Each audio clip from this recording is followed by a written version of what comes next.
In this episode, we had a chance to talk to Nick Spaling, a professional hockey player who was born near the Waterloo region area and has had a successful career leading up to the NHL. He has played for teams like Nashville, Toronto Maple Leafs, Pittsburgh, and San Jose. It was amazing to talk the behind the scenes and the mindset of a professional athlete. He then played hockey in Switzerland and had a great time experiencing the culture and lifestyle. Nick was overall an amazing guy and hope you enjoy the podcast as much as we did. Record and then we can just go Me when we're ready. too. Actually, take this gun out. That's a bad idea. There we go. I'm All recording. right. All ready to go? Yep. Yep. All set. Okay. 3, 2, 1, go. Our guest for today's episode won a Spangler Cup, played 439 NHL games, which is a long shot record for our podcast. Please welcome Nick Spaling. Thanks for having me on, guys. Yeah, appreciate it. What are you doing right now? Like, we don't. It's hard to tell because we obviously don't know you personally, and all we see is your hockey career, right? So, what have you been doing recently and been up to the last year, and especially with COVID? Yeah, I had actually had wrist surgery after my last season over in Switzerland, and hasn't recovered super great. So I've been kind of forced into a little bit of retirement from that. So I'm, still working on recovering a little bit from that. And during this time, I'm not doing much. This COVID thing, obviously, has everybody been on lockdown. But yeah, otherwise, just staying at home and a bit of an early retirement here. For sure. Have you been out golfing at all or taking advantage of the nice weather we had? Or Tried out there for a little bit of golf. I haven't been able to play much in the past few years just due to different injuries that I've had. So I got a long way to work my way back to fair enough. respectable scores, that's for sure. Are you ever are you trying to get back to hockey? Like, this is from people obviously we don't know, right? Yeah. Is it something you still obviously everyone wants to? Is that something you see yourself doing, or is it depend on? Not realistic at this point. I mean, once you're out for a couple years, it's, the first year staying in shape's not too bad, but going on the second year, it's not going so well. So first I got to get this wrist figured out. I'm still working on that a little bit, but other than that, I think the hockey's not looking so great for the future. So it's, just moving on to different things, whatever that may be. Well, you definitely have had a good run, so that's a good thing. Yeah, it was fun while it lasted, that's for sure. Yeah, so we got to cover a lot in a short amount of time, so we'll get right into it. We don't need to go into detail, but we definitely want to mention that. Obviously, I researched you grew up in Palmerston, right? Is that correct? And played for Drayton. Born and raised in Drayton, which is okay. And that's our local little hospital town, so I get that one all the time. But yeah, I'm from a little small town outside of Waterloo here. Yeah, and I the thing I wanted to point out is that we have a lot of junior B guests, and a lot of our guests played. It's pretty weird how much of our local guests played junior B for a year, just like you did. Like Justin Auger, for example, he was just on, and he went out. Zach Dalpe played a year of junior B before they moved on to the OHL or BC or whatever. And so it's cool. What was your experience like in Listowel? I know Listowel's a big deal now. Was it the same then? Yeah, well, Listowel was, looking back, obviously it's tough to really pick a favorite year, but that was probably one of the most fun. My first experience in junior hockey. It's my local kind of town too, Listowel, Elmira, but Listowel's pretty local. And so I was fortunate enough to play with, my brother was on the team. A bunch of high school guys that, were a few years older than me were on the team. And yeah, I got to experience it with pretty much a group of friends. So, your buddies get to come watch every night. We ended up going on a good run. I think we finished seventh something on the year, and we ended up winning the Cherry Cup. So it was a pretty special year because the town got behind us, and it was that small towns around here just kind of dropped everything, and the rink was packed. It was pretty fun. You think it was pretty cool to be able to stay local through your whole junior career? Yeah, that was so when I played in Listowel, that was the year after my OHL draft year, my first eligibility. I didn't get drafted, so I went to Listowel and then, trying to figure it out a little bit, what to do. So it was nice to stay local for that. And then when I got the the second year in the draft, I wasn't really even thinking really about the OHL draft at all, and I got called by Kitchener, and obviously that's a no-brainer being from here and having the opportunity. So when they told me they were going to draft me, I was pretty excited about that, and that helped sway me obviously back towards the OHL. We'll jump into, we don't, like I said, we got so much to cover. I just want to talk about the winning the OHL championship in your final year. You played junior, and obviously being in the World Cup. And was it in Kitchener that year? Yeah, we hosted as well. Yeah, so yeah, we won. We had a pretty good team. We had a good team every year. I was in. Sorry, dogs are going crazy here. No problem. We had a pretty good team actually every year in Kitchener. We had like a lot of first round draft picks, and but then that year was my last year, and we hosted. We had a pretty good team going into the year. Made a few of those trades, that helped obviously. Then we ended up winning the OHL championship. Was pretty fun. If you look up the roster, there's some pretty good players on there. A lot of NHL players now, which is cool. Just we got the cross paths going later into my career as well. So any of those relationships in junior are special. But then when you get to experience hockey at another level with those guys, it's pretty fun. Awesome. Yeah. How was I'm sure we won't go like too deep into it, but I'm just kind of curious. How was like your mindset going into the Memorial Cup and at such a young age? Like obviously having a great turnout. How was that experience? Yes, I was fortunate to be in my third year, so that obviously helped. You're not as nervous anymore from that aspect, but being local and just it's a pretty big event at the time, and to be hosting, there's a little bit of pressure, and we had a good team. I think we were ranked pretty high, and we had some pressure on us. We didn't end up winning, which is unfortunate. We lost the finals, but it's definitely at the time probably the biggest thing that I played in. So it was it was a fun pressure that you got to experience, and you got to experience it around home and your home arena, and all your family and friends able to come. That made it a little more special. Yeah, that's awesome. You got a ridiculous team. I'm just looking at it now for the first time. Kadri when he was 17, Yannick Weber. There's a bunch of guys. Robert Bertuzzo, Mikhail Bodker. That team must have been unreal in junior. Yeah, we had a pretty good team. We had Mason was our goalie, Steve Mason. He didn't play in the Memorial Cup actually. He had hip surgery, second round of playoffs maybe, but. We had a lot of guys that went on to good NHL. It was a pretty good team. And you'd say there was a lot of pressure though through that whole thing, just because it was local and. Yeah, I mean, I think when you're young and maybe a little, we definitely had some pressure. Winning the OHL and being the host team, and I think there was some pressure, but I think it was. There was too much excitement for us that we maybe didn't notice it as much, or you're just so excited to be there, and it's adrenaline's cool. Going too. Yeah, adrenaline's going, and having the hometown fans, you get, you lose a little bit of that pressure maybe with gets changed into excitement pretty fast when you're at home still. So that was cool to see. And then we'll jump right into pro. I don't mean to move it on quick or anything, but we noticed your first year in Milwaukee, like looking at it, like Milwaukee isn't something you think of as a hockey city. What was it city-wise, fan-wise? What was it like playing your first year pro there? Yeah, it was a cool city. I mean, you'll get mixed reviews if you ask the guys that played in Milwaukee. Some guys, for some reason, didn't like it, but I loved it. It was a little bit of a blue-collar city, which is kind of my style of city. It was low key, but it was a lot of fun. I mean, it's a pretty big city too, but it was a lot of fun. Arena, because we played where the Bucks played, so cool. Obviously we didn't sell out in the minors. They don't sell an arena that size out, so we would have kind of the lower bowl usually full, but you get a couple of those games with a big concert after or something. It'd be packed. It was pretty fun to experience. My first year in the minors, but it was a good city. We're an hour or something from Chicago. The Western Conference of the American League, you got to travel a lot more.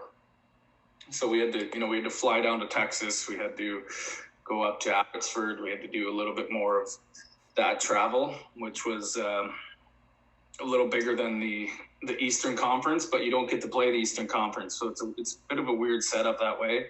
So, my first, spent a year and a half there. And, I liked it. It's fun. It's quite the league for, starting out. You jump in from junior when you're coming as kind of one of the oldest guys, and then all of a sudden you're playing with 35-year-olds, and it's a whole new experience right away. Did you find it challenging, like the adjustment from OHL to pro? Yeah, it's definitely different. The age thing's a big thing. You all of a sudden you jump from everybody's pretty similar and same interests and the same, you're at the same point in life in junior, and then you go to pro with, guys have families, guys have, different things going on, and it's, it's a bit of a difference that way. The off-ice lifestyles, you're on your own now, fully on your own, living your grown-up life, where you're coming from, getting babied by a billet for, your past 3 or 4 years, and now you got to go take care of yourself. So you got to, get that in check. And then, that aspect of now you're around, the 30-year-olds and even 25 as 20-year-olds, that's a big gap. You aren't used to. So it was different, but I mean, I was pretty fortunate to play on a lot of good teams with good guys. And usually you'd come across somebody in the, hockey world small that from somewhere. Like I had Cal O'Reilly was in Milwaukee when I was there, who's from up near Seaforth area, and he played with my brother growing up. So I had a connection with him. I knew him a little bit from, here and there skating in the summer. So, that made it easy. And then plus your camps, being drafted to Nashville, I had, you go to summer camps and you meet all the other prospects that you get to play with. And then your main camp, you get to meet the guys in Milwaukee every year. Like, not that you develop a relationship, but you know them and you get to, experience that a little bit. Then, moving on, so you played a year and a half, and then you went to Nashville. And do you remember something that we like to hear the behind the scenes? Do you remember that moment, finding out you're finally going to get to the NHL? Yeah. I was on a road trip actually. And the big road trip was playing back against Toronto and Hamilton. So obviously in Milwaukee, my friends and family didn't get to come watch a lot. So that was all, that was an exciting, it was my second year, but it's always exciting to have that chance for them to all come out. My buddies were coming down, and we were in, I don't know which one. We either in Toronto or in Hamilton. We were playing a back-to-back with them. So then after the first game up there, I got called after the bus by the coach, and he told me I was going up. I had to pull my bag off, and I was leaving the next morning to go to Nashville. So that was pretty cool. Yeah.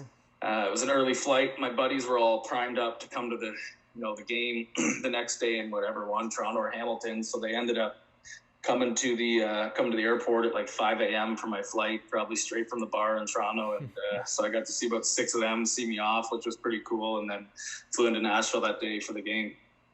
Seems like everything happened so quick. Like you're just like that, and you're off the road to Nashville. That's pretty cool.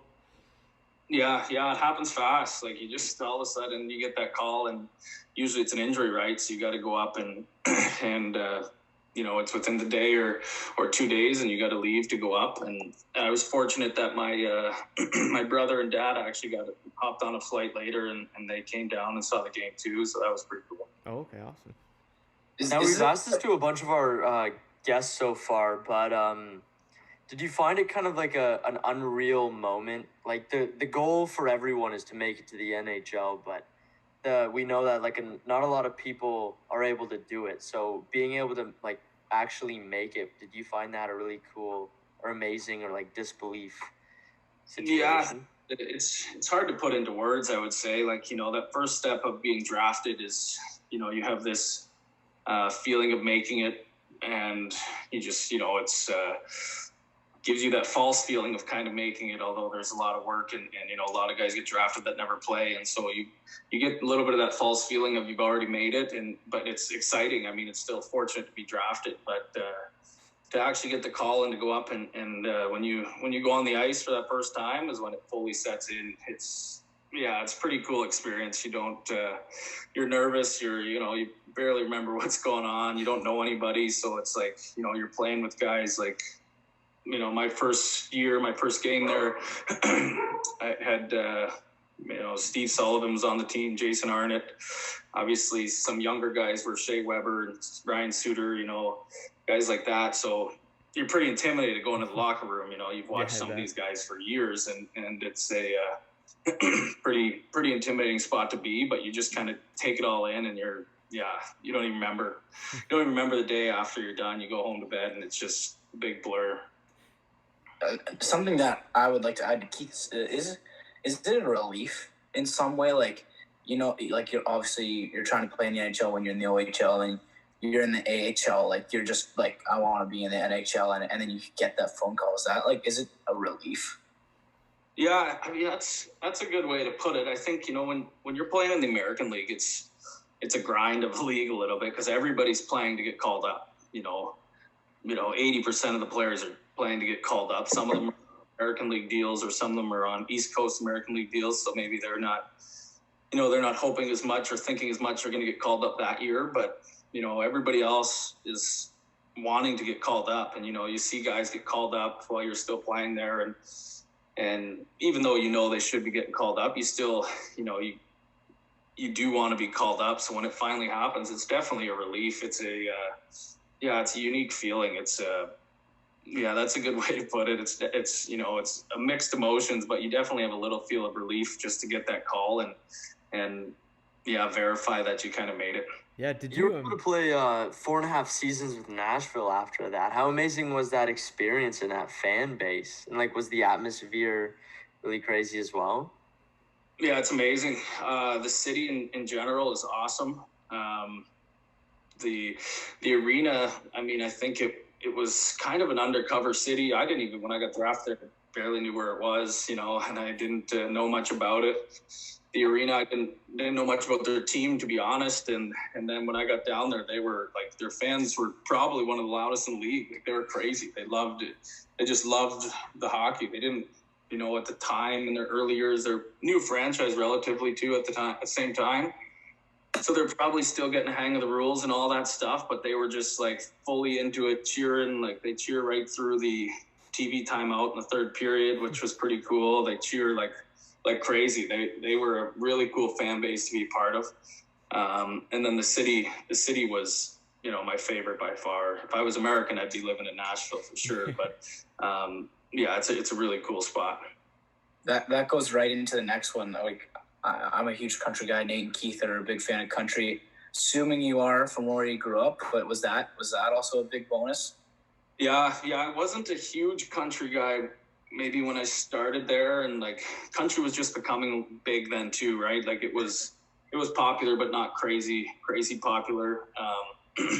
And by the time I played there for a year, my first full year, you're into country. It's just cool to see the live music down there, and you run into the musicians out and about, because country wasn't what it is now. So you would see them, at the theater, you'd see some of the biggest stars around, and nobody bothered them. Whereas now I think they would be on a little more lockdown, but it was a cool spot to be.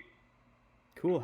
It's kind of just my curious question. You definitely seem you climbed the ranks. How was to compare each lifestyle? Did you find, obviously, when you go to the pro league, did you find you were hustling more, or was it kind of just more organized and laid back, and you just kind of had to grind your workouts and your games and stuff?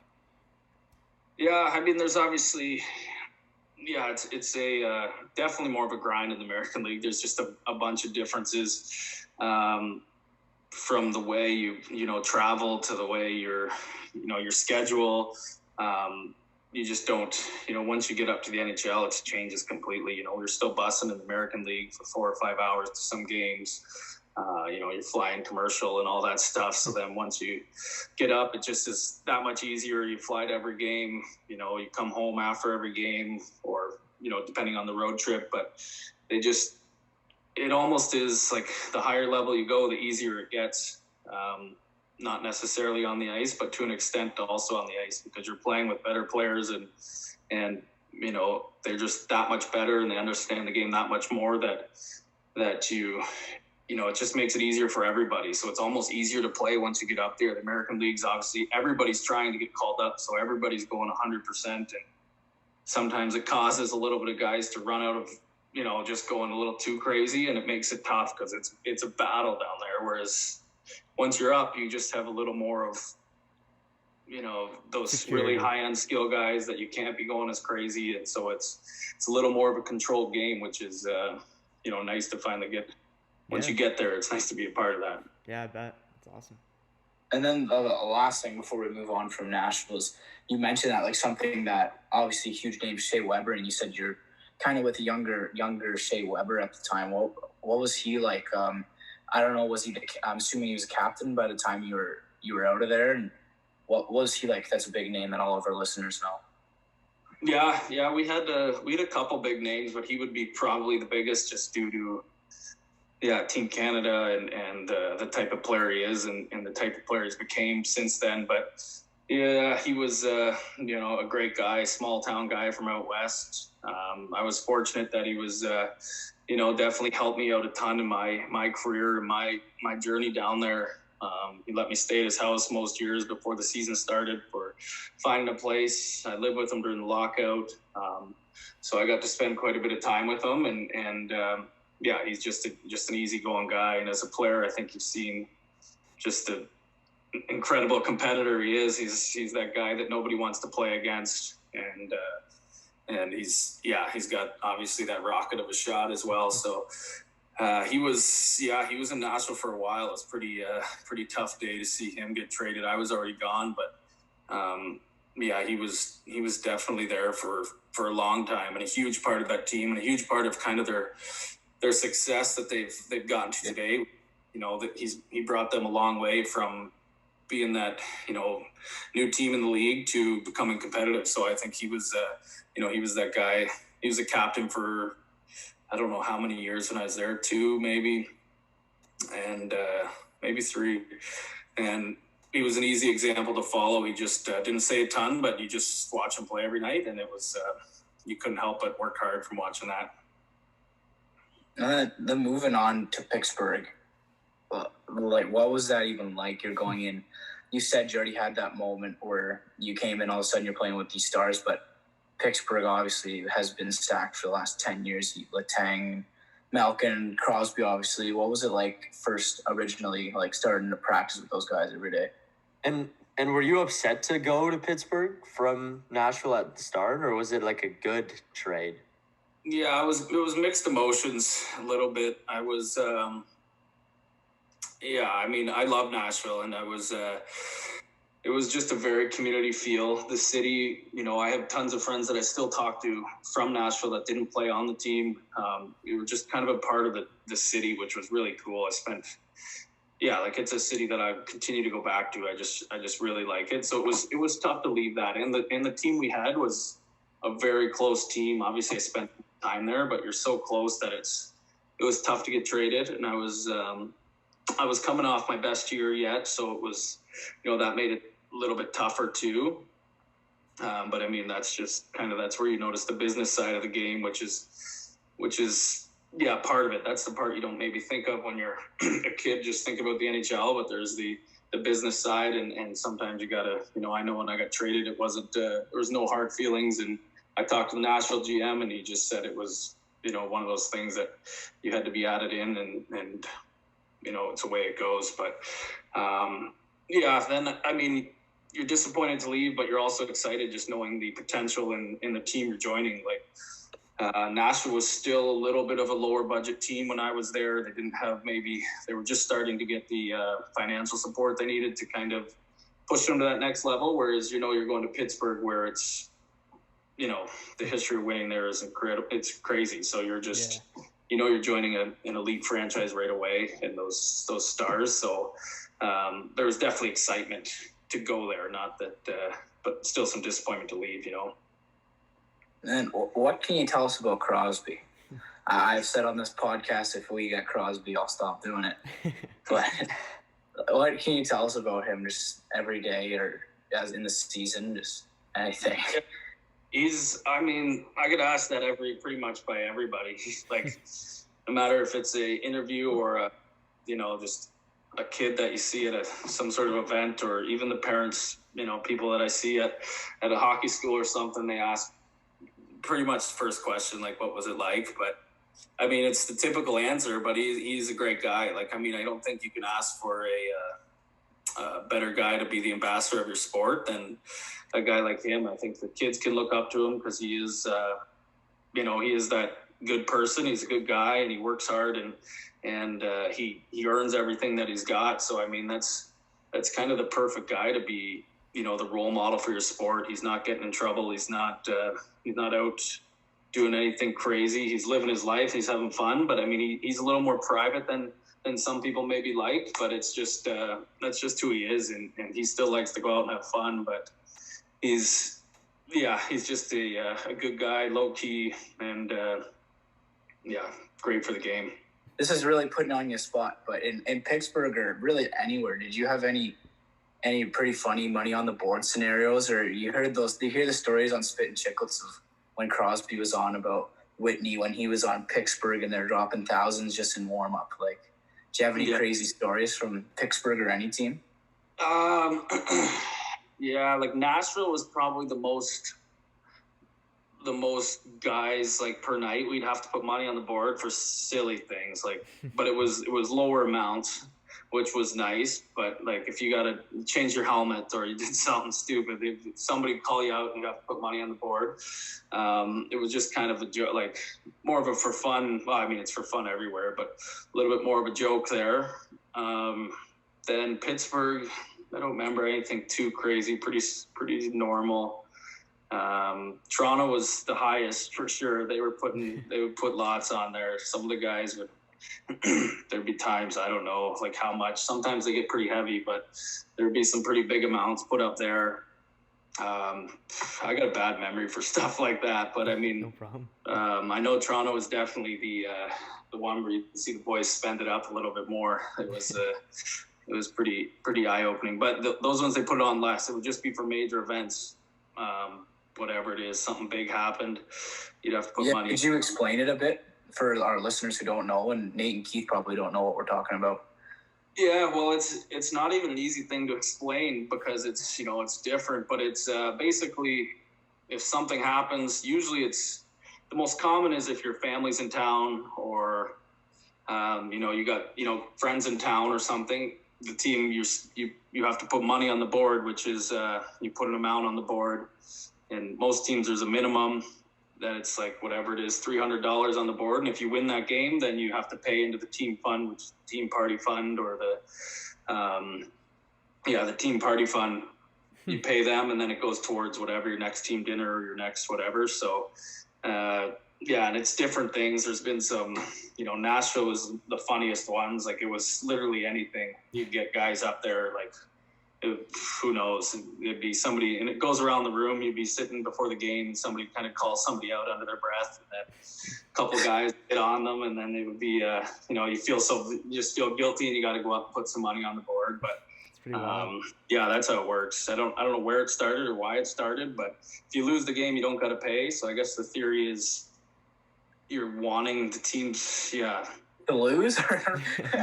I mean, I guess the theory is you want to win when when something happens, like your friends are in town, like you want to win for them. So you're putting money on the board to win, but For sure. It turns almost the opposite sometimes when guys force you to put it up there. But It's pretty crazy to hear that the minimum, like, and me going playing junior C, if you don't pick up pucks or whatever, you're paying $5, and in the NHL it's hundreds and hundreds. Sometimes be fines on there as well, I guess, but usually the fines are just a set thing. But once in a while they'll let you put it on the board to play for it in case maybe you lose, you don't have to pay it. But usually it's just the other things. Now, after Pittsburgh, you got traded to Toronto. Would you be able to talk about that a little bit as well? And it was part of the Phil Kessel trade. Yeah. I mean, I think every place that I got to play, I was pretty fortunate. I mean, they all have a bit of a special spot. Kind of meant something on their own ways. Nashville was just kind of like my second home for being there so long. Pittsburgh was obviously playing with the best players in the world, and then Toronto was my hometown that I grew up watching, and I was a huge Leafs fan growing up. So when I got that call, I was actually in Toronto the night before at a buddy's house and was driving home, and I got called out of nowhere. I wasn't expecting it at all. Like I didn't even have a clue. Like, and then I got the call on the way home, and I don't know when it was, if it was the draft or whatever it was in the summertime, and my agent told me I was getting traded to Toronto. He's pretty sure, and he wasn't even sure because it was, supposed to be somebody else. But then Toronto was asking for me to come, and it was a little bit of confusion. They were trying to figure out the deal. And he said, yeah, it might be happening. And I was like, well, I got nervous right away because obviously that's quite the move from being away from home my whole career to coming back home. But it was pretty cool. I was able to come back and, get to be a part of those family things again, got to kind of be around for holidays and stuff. So it was a special year to be able to do that. Yeah, that's also was it cool playing in that stadium? Yeah, the Air Canada Centre is pretty cool. It's a little bit quieter maybe than, some of the other ones, but like it just has that. It has that kind of NHL feel. Like it's got that it kind of feel when you're in there. Maybe from being from here and growing up, like it's just got that. When you step on the ice, it's just kind of like, you know where you are. Like it's got that NHL feel. So it is cool to play there. And then that's pretty cool. Also, like I don't know if you find it cool. Like I find it pretty cool. Like the Phil Kessel trade is something everyone around here like remembers. It's one of the significant trades because that was such a big deal at the time. Kessel leaving Toronto, so that's pretty cool that you're a part of that too. Yeah, I mean it was obviously a rebuilding year for Toronto. So they actually they tried to trade for young guys and guys kind of on their last year of their contract. And they were signing guys to one-year deals because they wanted to basically just accumulate draft picks, trade everybody they could at the deadline. They kind of told us before the year started that this is rebuilding year, and if they're able to trade us at the deadline, we're going to get traded, and they want to accumulate the draft picks that they can and, potentially re-sign after the year. But that was just kind of what they're going for, and obviously it's worked out for them, and they got a lot of great draft picks. But it was an interesting thing to be a part of, that's for sure. Yeah, I bet. And especially like you said, like you played for America for so long. Like was it pretty different to kind of be home in Canada? And like did you find it like obviously like Toronto's got a huge fan base. Like did you find it more pressure than you were? Or, like do you find that you had more eyes kind of on you? Or yeah, it was a different feeling. I mean, obviously just being Canadian and you get a little bit of that when you come home in the summers and you get people asking for stuff and whatnot, which is cool. It's fun to be able to give back and help out in any way. And you want to take, your family and friends on the ride with you. But in Toronto, you kind of did notice a little more people you didn't know so much. And I appreciate all the support I got, but like you get definitely a few more messages like from people you didn't really even know, like asking for tickets or, just because that was that that close to home kind of thing, and you would get a lot of random kind of stuff, whereas when you're far away you didn't have that. So it was that big city is definitely different. It's Toronto, Montreal is a different type of city to play in, I think. That's actually one of the next questions we have. Questions is like, were you just getting asked for tickets left and right when you came home? Like I could only imagine for like Clifford's right by us in Air, and I could only imagine he's getting asked for tickets from everyone there. Like, was that something that it's not annoying, but it's like every game? Yeah, it wasn't too bad. My family and friends were really good about it. They didn't. I think they kind of known just from being around for years that this was going to be a thing. So you definitely get some asks, but it also helped that it didn't help, but it made it kind of worse too. But they implemented a new rule of like we had to start paying for our tickets for our guests. So they got pricey too. Pay like a couple, $300 a night for tickets or some per ticket. And so it was easier to tell people like, sorry, like I can't, get you 5 or 6 tickets tonight because I got, my parents came to pretty much every game, but and obviously your family, you're going to bring them to any game they want. But I was pretty lucky that my main group of friends and all my family, they were pretty respectful, and they definitely didn't ever go over the line or hassle me for anything. Sometimes you were kind of wondering like, do your buddies want to watch you or not? But no, they were definitely respectful for that. Would you say Toronto was one of your favorite places to play just because of that homey feeling? Yeah, it was. I mean, it's tough to pick. I would say Nashville was up there for being there the longest. I had those relationships for 3 or 4 years, and our team didn't change a lot. So, you just had. It was a really special spot for me. But then Toronto being around home, and I mean, if I could have been there longer, it would have. Yeah, it's tough to explain the convenience of being around home, of being able to go see your family on an off day, or go see go home for that holiday when you have 12 hours kind of to get out of the city. But like, you can't do that obviously in the States, so you take that for granted. So it was pretty special to do that, and to be able to do that. There's only a couple guys in the league, obviously, that can do that, because not even the Toronto guys are all from the area. So it's I was pretty fortunate to be able to take advantage of that. Yeah, I bet. Then, as we're slowly winding up, we got to talk about the magical San Jose run, obviously. And we saw there. I was surprised I didn't see very many hockey pictures on your Instagram, but that was obviously one of them. And what's that even like? That like, it obviously sucks you didn't win. We'll obviously talk about that, but what, you guys won 3 series? Like, that must have been just amazing. Yeah, that's something special to be a part of. Obviously, the playoffs are always really cool. Like, I mean, that's a whole nother thing. Like the regular season and playing is special, but that playoffs, I don't know what it is. It is totally different, and the energy in the buildings is different, and it's just it's an awesome thing to be a part of. And then to go on a run like that, and you kind of had a feeling when I got traded there, you could just see that their team was really close. They were playing so well. They had a great group that you kind of could see there was something special, and they had a chance. You kind of knew you had a chance, and yeah, it was just fun to see to be along for that ride, and be able to experience that. Then the finals itself is a whole nother thing. Like, there's a lot more to it than what you just see, like when you're growing up watching. And it's a full-on event, and it's pretty cool to see and be a part of. And it's just a bit of a circus at times with what's all going on, but it's pretty fun. I'm sure that was probably one of your most memorable experiences too, because that's huge. That's really cool. Yeah, for sure. Something I'll never forget. Obviously, winning the conference championship, that's a pretty big accomplishment. Losing the finals is tough, but it's also special to be a part of it. Like I was saying, it's just the whole buzz around the event, the media day. You got media. Your whole locker room's packed now after the games. Like, every series that goes on, you see it get busier and busier. But then the finals is it. Like, you could just tell there's another. You're on that top level of stuff going on. It's pretty cool.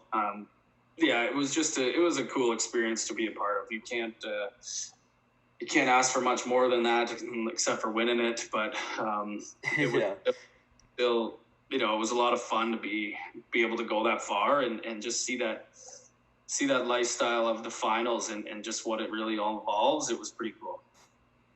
It must have been pretty tense, like, obviously playing your former team. Was there any kind of, cause you were playing in Pittsburgh, right? It was San Jose and Pittsburgh.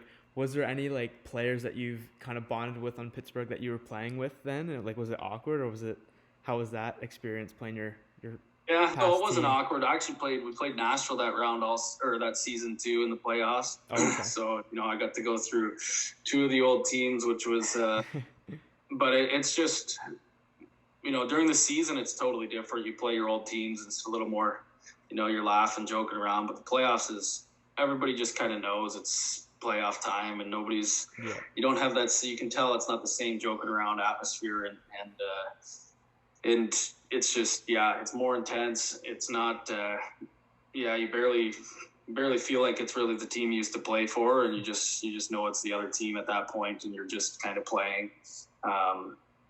It's tough to lose to the team you just played for the year before, but I mean, it was a okay series. It was it was a little bit different. I mean, we had a good team, and it was a tough loss. Yeah, I kind of got two questions that both revolve around mindset. And 24 playoff games is like, how much does that wear on you by the end? Like, obviously you get the excitement of the Stanley Cup Finals, but how much does that wear on you? And like, so many guys are playing through injuries. I don't know if you were, obviously, but what's that like after 24 playoff? It is tough. It's, the finals is its own uniqueness because you're now playing we're playing a team on the East Coast, so we're basically flying across the country, right?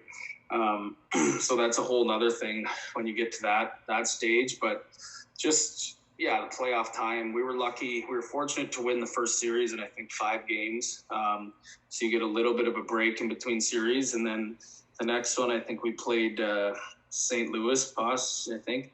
And, I got hurt in that series, which was tough. Hurt my shoulder. I actually hurt my shoulder earlier that year with Toronto, and I had surgery at Nashville like 4 years before. So I hurt my shoulder again, and then I hurt it in the second round of playoffs. So that was a bit of a tough go for the rest of the playoffs. It was getting needles before the games and stuff just to kind of make it through, and just to watch the other guys, what guys are battling through, and you don't have that time to recover and get ready to go, or sometimes you can play 50% in a game and you just kind of recovering as that game goes because you got a break coming up, but there's no break in sight in the playoffs, so it's just a matter of get as healthy as you can and try to battle through it. And then my other mindset question, which I've always wondered, and it's so cool that I can actually ask someone, is how are your nerves? I don't know how calm and collected, but are you sleeping at night before Game 6 in the Stanley Cup Final? Yeah, I've always been lucky. I've been a pretty good sleeper.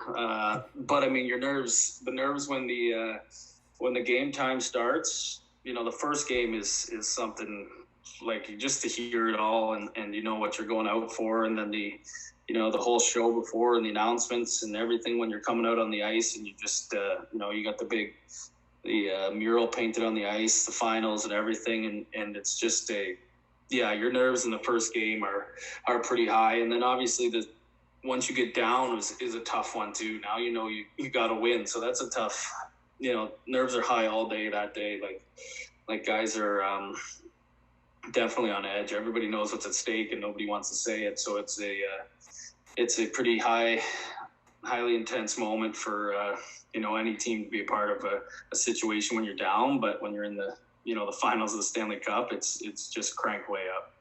Played in the Spangler Cup. How was that?